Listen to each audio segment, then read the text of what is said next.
Paano maging financially prepared sa kahit anumang kalamidad sa hinaharap? Magandang araw mga kaibigan. Ako po si Ron at narito tayo ngayon upang pag-usapan kung paano maghanda ng pinansyal para sa mga posibleng kalamidad o sakuna sa hinaharap. Sa panahon ng hindi inaasahan, ito ang mahalagang hakbang upang mapanatili ang kaligtasan at kalusugan ng ating pamilya. Tara't pag-usapan natin ang mga hakbang tungo sa financial preparedness. Number 1. Budgeting and emergency fund. Mahalagi, Andrew, ang magkaroon ng maayos na budget. Dapat malaman natin kung saan napupunta ang ating pera. Ano ang iyong mga gastusin? Dapat tayo ay mag-set aside ng pondo para sa emergency fund. Ito ay ang iyong sandata laban sa hindi inaasahang pangyayari. Isantabi ang pera para dito sa isang hiwalay na account. Number 2. Insurance. Siguruhing may tamang insurance coverage tayo. Dapat tayo ay may health insurance, life insurance, at kung maaari, fire at earthquake insurance. Ito ay magbibigay ng proteksyon sa iyong pamilya kung sakaling may mangyaring masama. Huwag kalimutang i-review ang mga patakaran at i-ensure na ito ay sasaklawan ang mga pangangailangan ng iyong pamilya sa oras ng pangangailangan. Number 3. Savings and investments. Pangatlo, mag-ipon at mag-invest. Itakda ang bahagi ng iyong kita para sa savings sa investments. Ito ay magbibigay sa iyong mas mataas na kita sa hinaharap at mag-aangat sa iyong kalagayan. Huwag kalimutan na mag-diversify para mas magkaroon tayo ng mas maraming pagkakakitaan.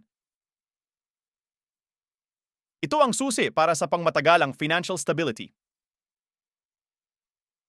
Number 4.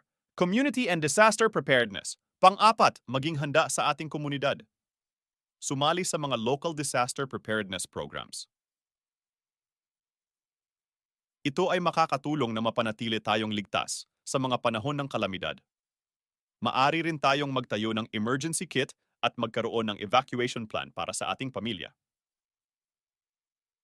Alamin ang mga malapit na evacuation centers at maging handa para sa anumang kaganapan. Number 5. Investments for resilience. Panglima, pag-usapan natin ang mga investment options na makakatulong sa ating kaligtasan at kapanatagan sa panahon ng kalamidad.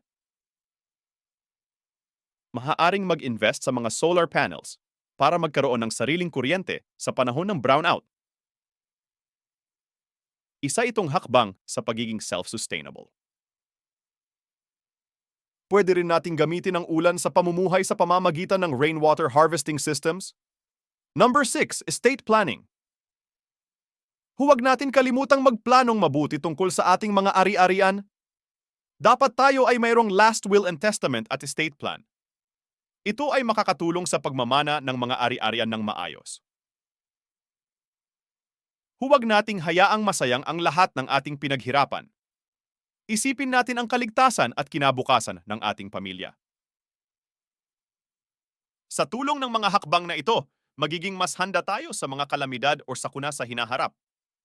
Mahalaga na tayo ay maging financial prepared, hindi lang para sa ating sarili, kundi pati na rin sa ating pamilya. Salamat sa pagtutok. Huwag kalimutan i-like, i-share, at i-subscribe para sa iba pang mga impormasyon ukol sa financial literacy at disaster preparedness.